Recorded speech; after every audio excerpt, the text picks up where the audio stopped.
Hello again, everybody. This is Steve, coming to you with another lesson on world building.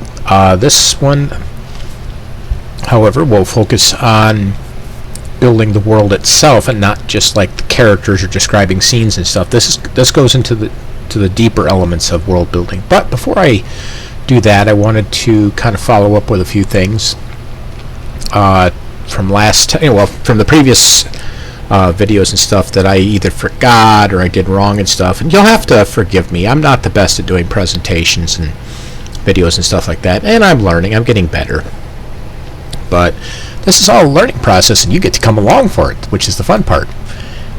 Anyways, as far as things from last time that I missed or got wrong, I was looking at one video where I was talking about the Prometheus, part of the Mythos class, and I noticed I started talking about Pendleton's little trick with the Sergenius, and then evidently lost my thought and repeated myself and never got the thought out. What that trick was, and I added it to his notable achievements, is as I mentioned last time, the Sergenius has two basic startups. Hot startup, which is the ship is powered up but not running. So it takes about a minute to get everything spun back up so you can actually take off. It's not actually, flight ready or flight hot or however you want to say that. In other words, where you flick the stick and off you go. This is something that you actually have to start bringing certain systems online, like the flight engines and stuff like that, so that this thing can lift off the deck and take off. That takes, if you follow the book, it takes about a minute. So that's the hot start. Cold start was literally everything's powered off. You have to boot up the computer. You have to bring the coaxial generator online. You have to take it off of shore power, so to speak. Or if it's not on shore power, it's on internal power. You've got to get everything spun up so that you can actually fly the ship. And that takes about 5 minutes from power off to flight ready. Pendleton, much to the chagrin of Eric and most of Earthfleet and the Society, figured out a way to get a Sergenius class off the deck cold start. Yes, cold start in 1 minute. What he basically did was, and this is where a lot of things, or a lot of people were like, yeah, don't do that, is because it's hard on the ship. That, you risk a couple other things that you really don't want to risk. But what he did was he took the engines and he force powered them on. Basically, he hot started the engines. Did basically all the same steps you do in a hot start. Even though he's in a cold start state, you don't have the generator up, you don't have the main computer up. All he did was he took the power cells, which are essentially the power cells or power banks, whatever you want to call it. They're basically the batteries on these things. Big honking things, hold like billions of megawatts of power. And he literally uses those to boot up the nav computer, which is all he really needs. He just needs the nav computer, because he needs the nav computer in order to fly the thing. Because that's what controls the flight well, they don't have flight surfaces, but it controls the steering, the cells, and the engines and other things like that. And he took, basically he was, well poor Eric's back there trying to power everything up and at least get the coaxial generator going and stuff like that. Pendleton's over there sucking down all of these power cells, trying to get the nav computer up, trying to get the engines warmed up and get them firing and get all of that going so he can get this thing off the deck and out the door. And like I say, he did that hot start on from a cold start and got that thing off the deck in 1 minute flat. So that was what I was trying to mention before. And like I say, the ship was not happy, neither was Eric when he did that, but he got him out the door in a minute. No shields, no defenses, none of that stuff. Basically, it was just enough to get that ship out the door. And he ended up saving everybody in the process, but yeah, like I say, the ship was not happy about what he did. So, yeah. But anyways, that explains that. Second item I wanted to cover is, there's a lot of talk about the rivalry between Dutch and Pendleton. It's not a bitter rivalry, like a lot of people would say, or would think, necessarily, the way those two go at it. Dutch and Pendleton are actually really good friends because they're essentially, if you look at them, they're essentially two sides of the same coin. Of course, then again, Pendleton and Mike are kind of two sides of the same coin. Because Dutch Pendleton and Mike Clayton are all those out front type leaders. They're the ones that get out there in the thick of it, and they're the ones that lead from the front. Whereas others would lead from the back or lead somewhere in the middle. These are the guys that are out there, bullets flying, leading the team, right in the thick of the battle. So, and even though there's a rivalry between the two of them, it's a very friendly rivalry, and they're very good friends, and they become good friends early on. That's kind of, the rivalry is there. It's not a bad rivalry. It's a good kind, because it's a friendly rivalry where they're just trying to, I'm the better pilot. No, I'm the better pilot. They're always trying to one-up each other, but they're doing it in a good way. And it's funny because even though they are almost equal in skill, Pendleton's actually a little bit better than Dutch, despite Dutch having more, being older and having more experience. Pendleton's got the skills. He's got the natural talent that Dutch doesn't have. That's not saying Dutch is a lesser pilot. They're both almost equal, but Pendleton's just a little bit better. And you see that in Empire Rising, that some of the things that Dutch kind of struggles with, Pendleton has no problem with it. And Pendleton's also very confident in his skills. And he can just go in there and just do stuff and not even think about it. No worries about it, like, I got this and stuff, which is, probably a little foolhardy, but he is confident and he knows what he's doing and he's good at it. And it's not like it's not a foolhardy confidence. It's a very well deserved confidence.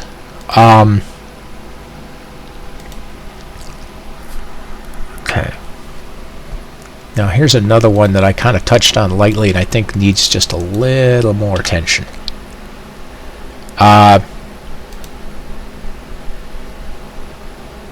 Okay, United Earth. Some questions were brought up about this, and I figure I'll go back and touch on this again. Basically, what United Earth is it's one part of a two-part system. There's also the Sol Republic, and what the thing that's funny is the United Earth Republic works kind of like Earth's version of Earthfleet, whereas the Sol Republic works kind of like the Society version of it. And it was actually the Society that set up this duality, partially as an intermediary between the two groups, where Earthfleet could work with the United Earth Republic and the Society could work with the Sol Republic. And someone asked, is this like the UN? Kind of yes, kind of no. What they are essentially is they are an intermediary organization created by the Society. Both of them are. That acts as a go-between between Earth and Earthfleet and Earth and the Society. And like I say, each one kind of focuses on different aspects of that interaction, but they're kind of the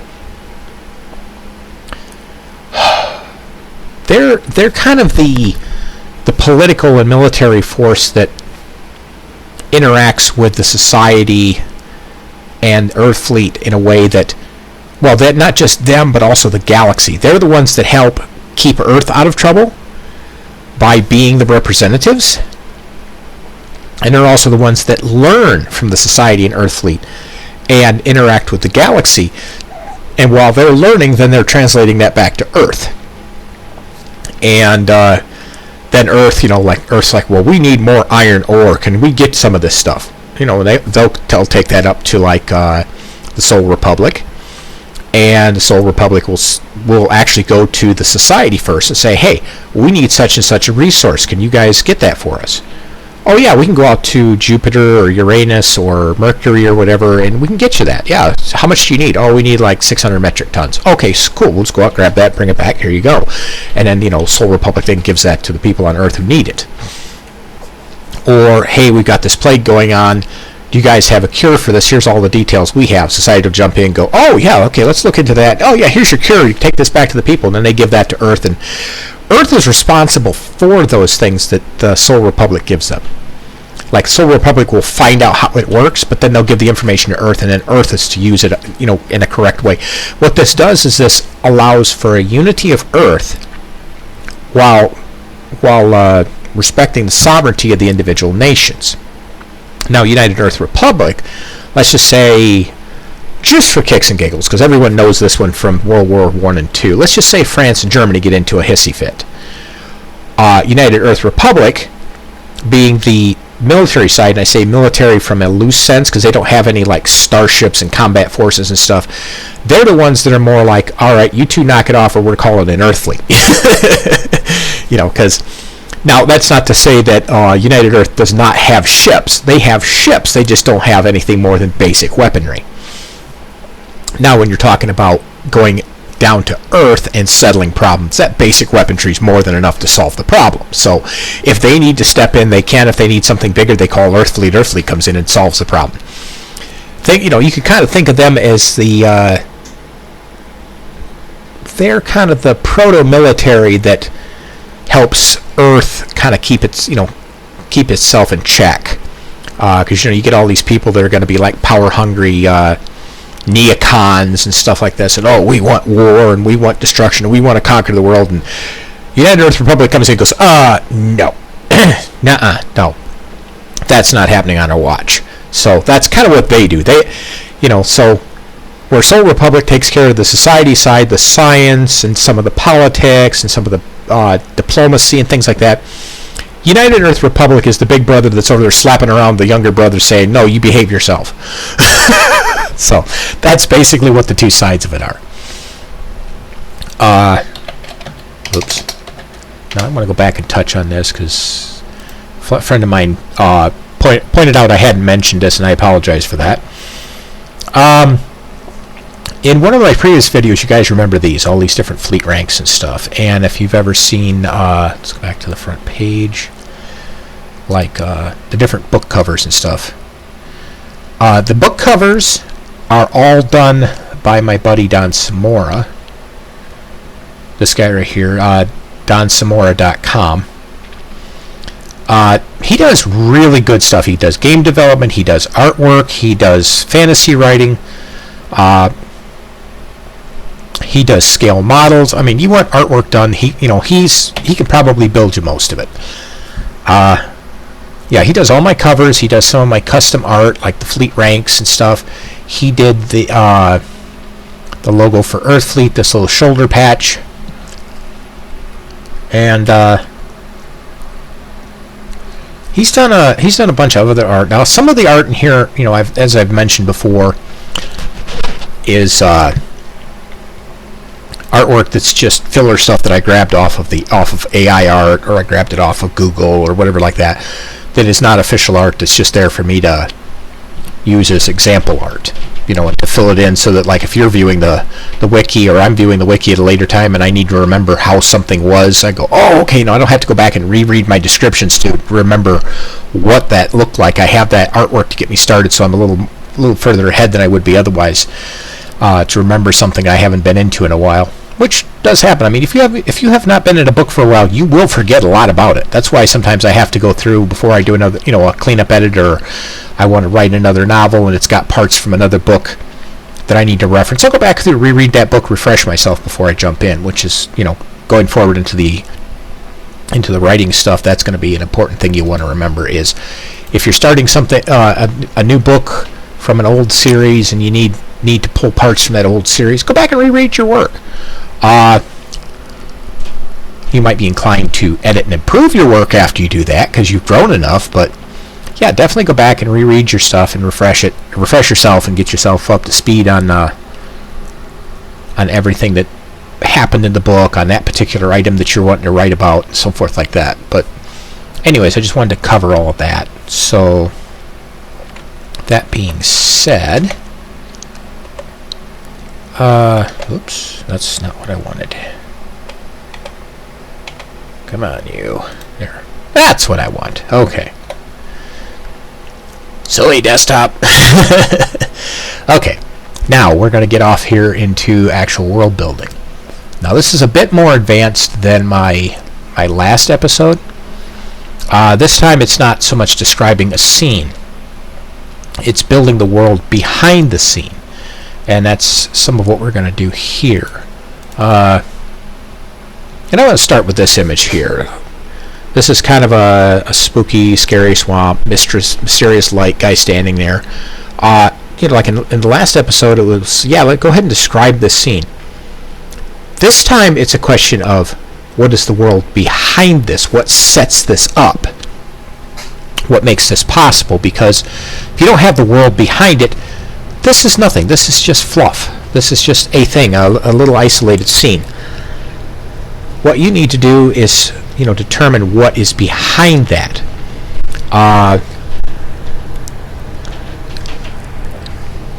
Example here is, okay, going back to the 6 questions. Clearly, this person is in this swamp, and now you're. Let's say he's there for a reason. Like I say, there's the mystery light. What we want to do is we want to look at it and go, what is this swamp? What are the trees in it? What are the conditions of it? Is this not a swamp? Is this actually just a murky forest? There are forests out there that, if you added water, you couldn't mistake it from a swamp because everything would be the same. The only difference is, in this situation, there's no standing water like a swamp. It's just the forest is really, really wet. It could be a temperate rainforest. It could be something down in the south where it's a tropical rainforest. Lots of moss, lots of fungus, lots of mushrooms. You might have live oak. You might have willows. You've got vining plants all over the place. Things full of insects and bugs and animals, large and small, and things like that. That's what you're looking at. Is, for example, let's say this is down in the state of Louisiana. Okay. Let's just say you have a reader who has no idea what Louisiana is. They have no idea about the bayou culture. They don't have any idea about the swamps. I don't think Louisiana has the Okefenokee, but I think Georgia does, if I remember correctly. But let's just say, they don't know any of the history of the area. They don't know any of the history of the trees, the land, the things like that. That's the kind of stuff you're building at this point in time. You're not describing the scene. I mean, this might come up later in your book where you're describing the scene and what's happening. What you need to do, though, is build the back history, which is basically where I'm going with this, is you need to build the back history of this. Who, what, where, when, why, and how. For example, also this mystery light. Is this actually a mystery light, or is he at the edge of the forest and he's walking out into sunlight and it's sundown? Because that could be the sun. That could be, this might be sunset. That could also be, if you know anything about like Louisiana history, that could be a spirit of the swamp. That could be, a witch of the swamp. It could be, if you want to go on the sci-fi side of things, let's just say it's an alien. And that's just the alien floating around glowing like a light bulb doing the E.T. thing, So that's the level of world building I'm working on now. It's not, we're here for the scene. We're here for the world behind the scene. Oops. Hang on. Try that a different way again. I'm having a good day. Okay. Now this one here, I picked this just because this would be an extra level of challenge for you.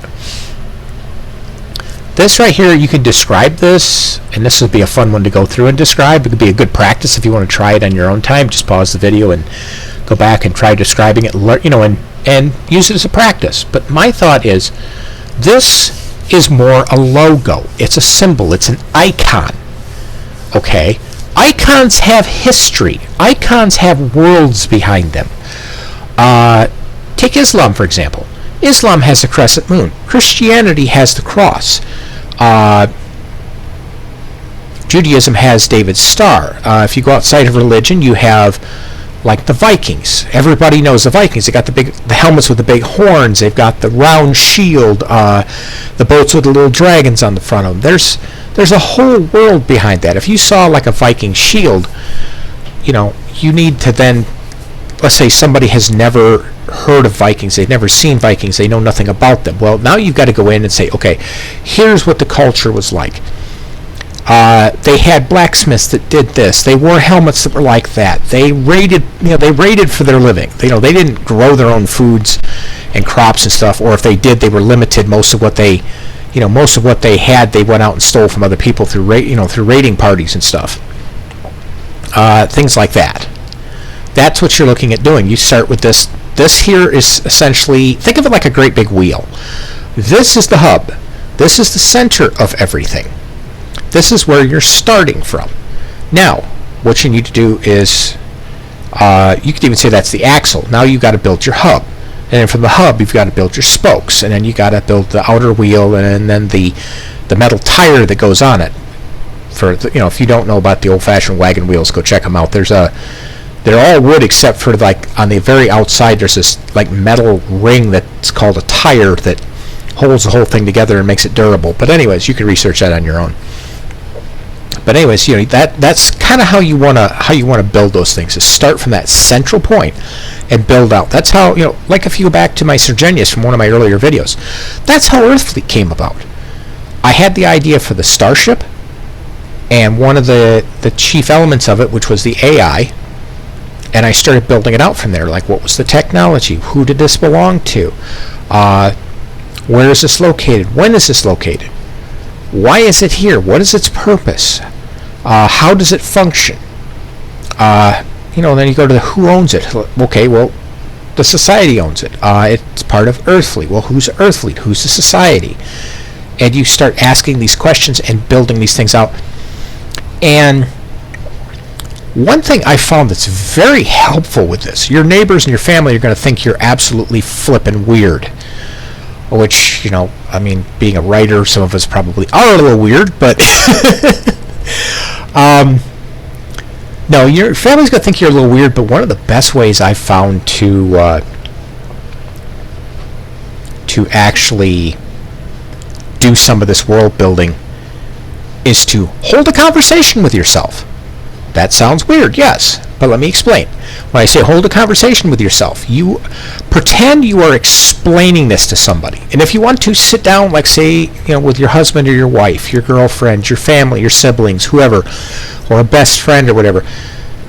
Tell them your idea and let them ask questions and start building and record. I would record myself if I was doing this. If you're good at taking notes on the fly and multitasking while this is going on and writing notes on the thing, do that, because they might ask, okay, that's fine. What is who are the people behind this icon? What is their culture? What is this? What is that? And you're okay to fumble through that. And okay, maybe this and maybe that, and it's possibly this. It's essentially a brainstorming session. And what you need to do is just sit there and kind of brainstorm this and write notes and use those notes to build your world. Those world elements may not all end up in the story. If they don't, that's fine. There is a lot of stuff I build for my stories that never make it into the story. And those elements are just there because for writing, that's a helpful thing for me. You don't need to know that because it's irrelevant to the story as far as the actual story itself. To the world, it's relevant. It's very important.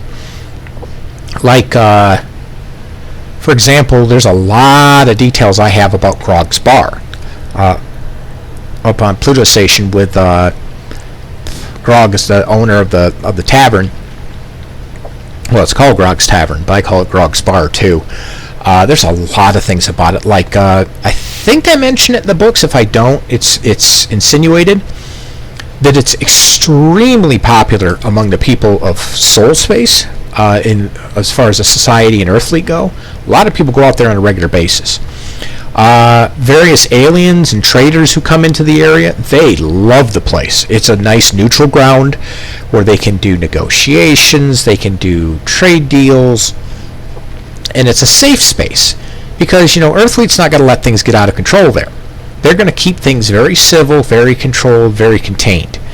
So that if you want to come in and you're dealing with a hostile person, yeah, Earthfleet could be there to help you kind of moderate. They can help you mediate, they can help you by mediating. They can help you in the negotiation process.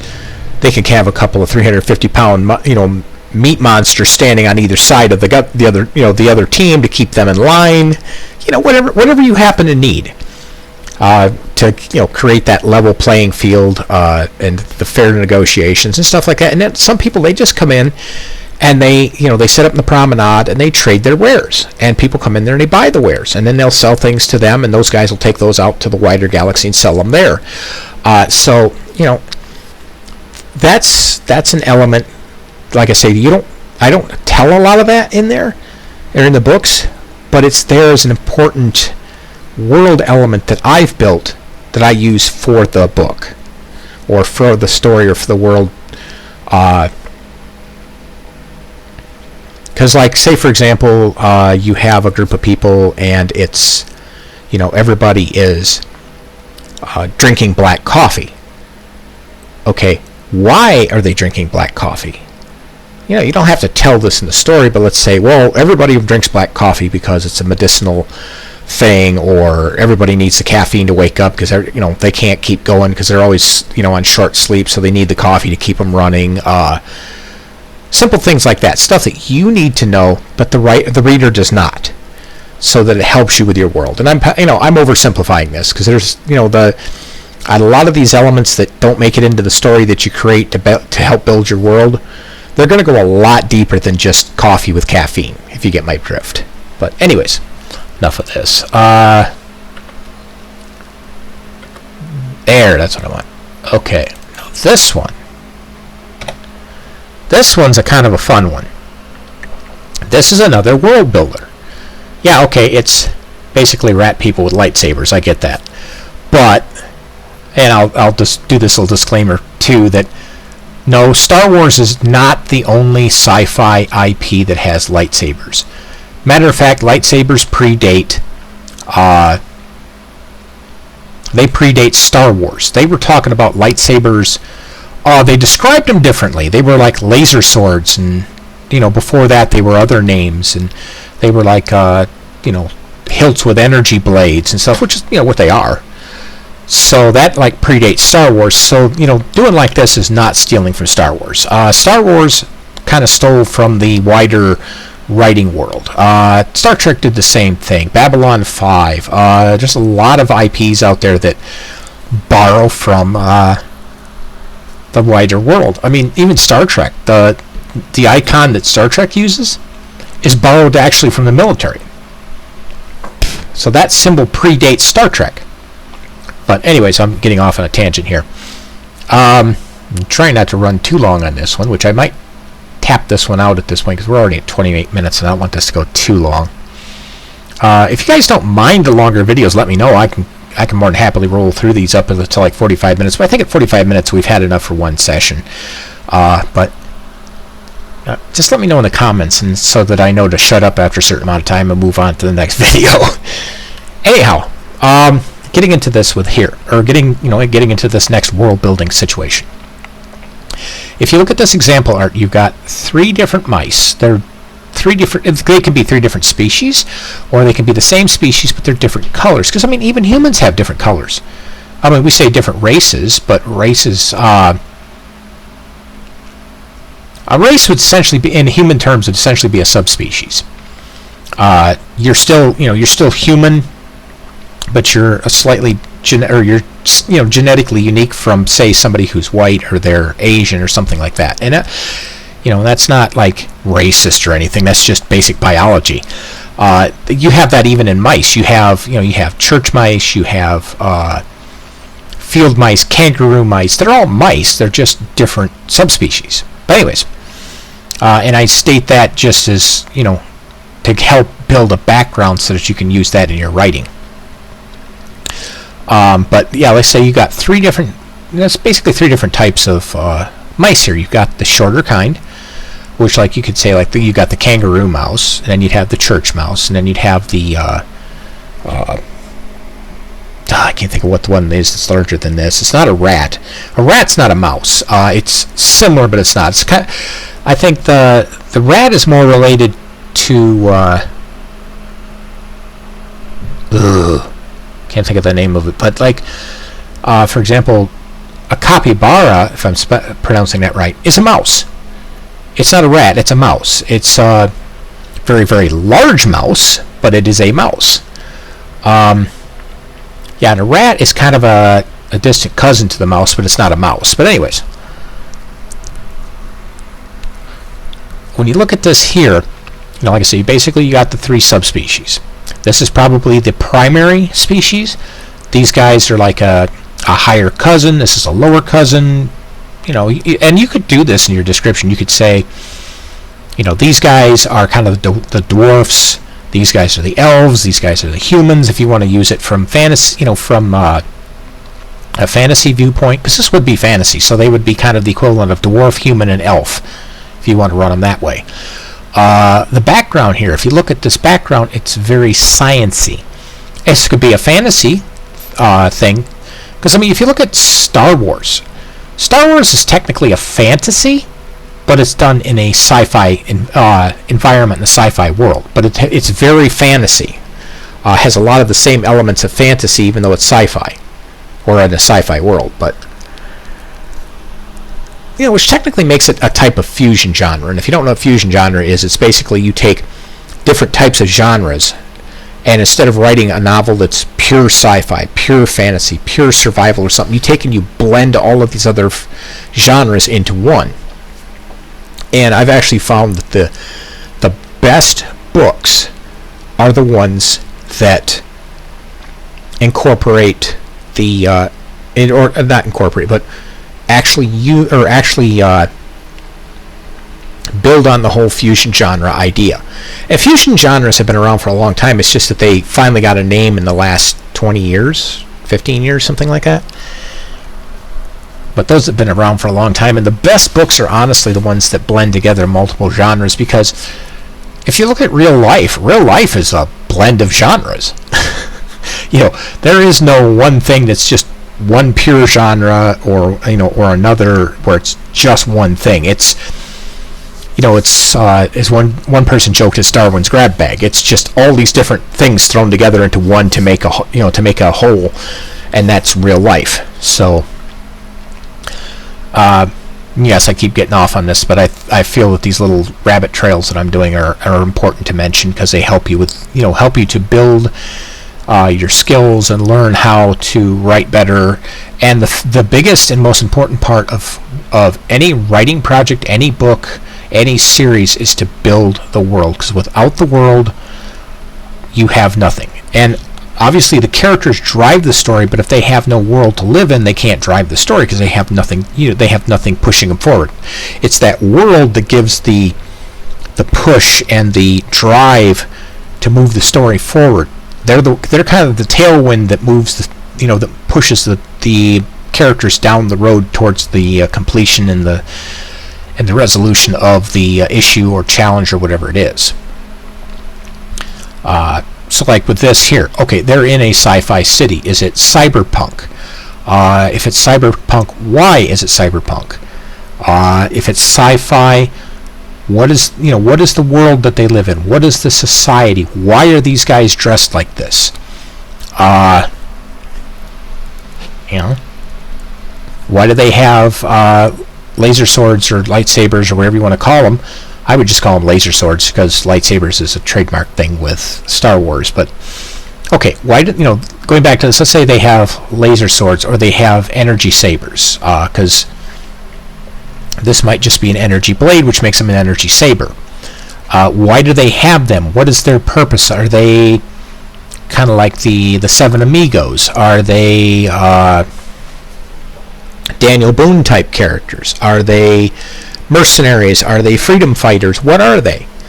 And if they're freedom fighters, what are they fighting against? What is the big social I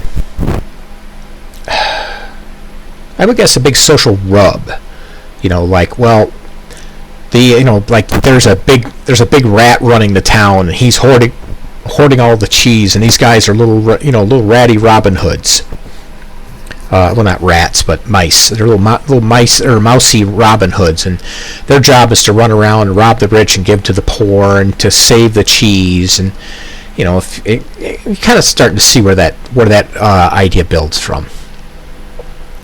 So you got to give some background to the world. Like, are they in the slums? Because you look at this over here. I realize the artwork's a little rough, but that could be a bit slummy. You might be down in the poor section, and these guys are people who, they fight against the gangs who rob the poor people on behalf of the big rat to keep the poor people poor and keep them down and oppressed. You could run down that little social trope. Okay, maybe, let's just say maybe that's not it. Maybe they are on an alien world, or there's aliens that came to their world who are invading and trying to take over the world and steal all of the resources, kind of ID4 type thing. If you don't know what ID4 is, it's the Independence Day movies. And you've got, you could take this as a, maybe this is a sci-fi version of a dungeon quest, and instead of the traditional metal swords and bows and arrows, they have they have energy sabers and blaster pistols. So it just depends on what you want to have your world be, and that's part of the building of this.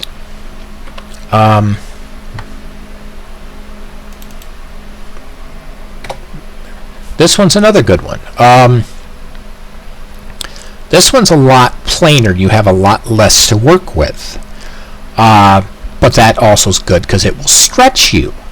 And stretching you is a good thing as a writer. You want to push your boundaries. You want to explore ideas. And, I look at it this way. If you have 100 ideas and you throw them at the wall and 99 of them don't stick, that's fine. Keep those ideas. They might come up later on in a different story where they work, or a different part of the story where they work, but they don't work now.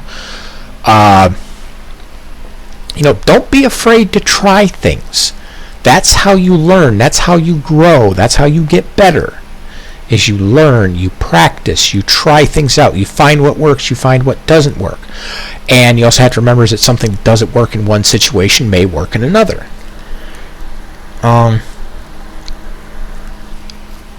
Running out of time here. I'm about to hit my 45-minute self-imposed limit. But anyways, we'll work with this one real quick here, and then I'll pause this video and we'll move on to the next one for the rest of this presentation. But anyways, you got basically with this one, you have a nature scene next to a river with a lot of mossy rocks, some pine trees. I can't say that's a spruce, but it's more like a birch/spruce hybrid. But anyways, you got the pine trees here. You're up in the mountains. You've got a wolf looking over a river. What is your world? What is his purpose here? Why is he by the river? What is this river? Is this river important? Does it drain the mountains? Does it provide his primary food source, like the fish in here? He goes fishing. Is this his native territory, or is he an intruder? Is he a lone wolf? Is he the alpha? Is he the beta? Why is he here? What is he looking for? Is he a scout for like a wolf pack? Is he sentient? Does he talk? If he talks, why does he talk? And you might look like, well, he talks to communicate. Yeah, that's the surface answer. But if you go deeper, what is the reason behind what what he says? Does he have colloquialisms? Does he have custom phrases, something that would be unique to a wolf? Like calling somebody a mangy mutt, for us, you're just insulting the dog. For them, that might be, if you get, like in some worlds, you might have it mangy mutt might be a compliment, because their definition of mange is not what we consider mange. They might say, "You mangy mutt," and they're talking about, like, well, I'm this hardcore wolf that just tears up the forest and any enemies that stand before me. So, and that's another thing you can do too with some of the descriptions and words and stuff, is throw them on their head, give them a different meaning. Make sure the reader realizes what that meaning is, because if you start throwing around mangy mutt, they're going to think that the two of them are insulting each other. But if you decree, like, well, this is actually a compliment, and this is why it's a compliment, because so and so wolf from several centuries earlier got mange, and he overcame it, so it became a symbol of strength. So to call somebody a mangy mutt was a compliment. And I just did that off the top of my head. Like I said, I didn't plan that or anything. What I just gave you was something, I looked at that, and I just did that idea off the top of my head.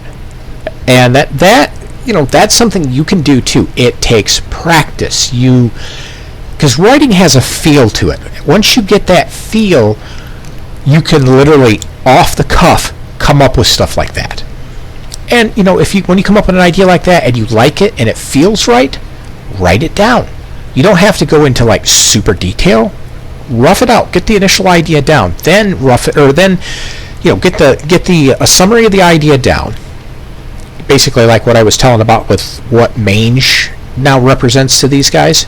It's a symbol. If you're mangy mutt, you're very strong and brave and powerful. As an alternate to, you're this sickly, defiled, ugly beast that nobody wants to be near because you're mange covered. Take that, write that down. You don't have to call it like mangy mutt. You could call it, say the guy's name is, I'll use one of the guys from my Guardians of Offworld book that's coming up, Spitgrowl. You could say, like, that's very Spitgrowl of you, or Spitty of you, if you want to kind of shorten his name a bit. Which, bringing up the name Spitgrowl also is another thing which fits with this perfectly. The different names of the characters. Some of them you're not going to need to, some of them you won't care to, and some of them you will. And what I'm referring to is describing the name, and the history behind it. Like Spitgrowl, I haven't got that done on mine yet because I'm not into the book, so I haven't had the need to do this yet. But for that particular wolf, why is he called Spitgrowl? Where did he get that name? What does that name mean? Is it like, when he talks, he kind of spits and growls because he's got a deformity? Is that just, like a little pet name? You're spitting, you're full of spit and vinegar or spit and growl, so we're going to call you Spitgrowl. Something like that. So in other words, he's this feisty little scrapper that's full of spit and vinegar and stuff like that. So that's just some of the things you have to do to build the world. So like I say, in the first one we talked about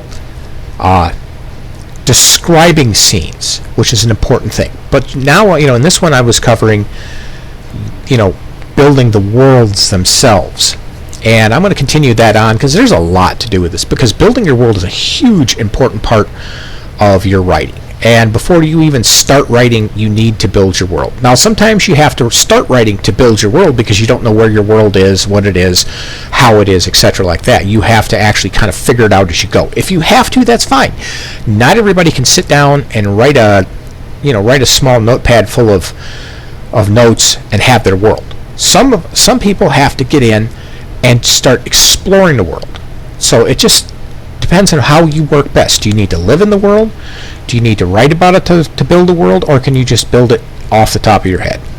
But anyways, we'll cover that in the next video. I'm at 45 minutes, so thank you guys for listening. Sorry that I ran this one long, but this is a big part of your writing, so I need to cover as much of this as I can to help you get started and get on the right path with your writing. So catch you guys later.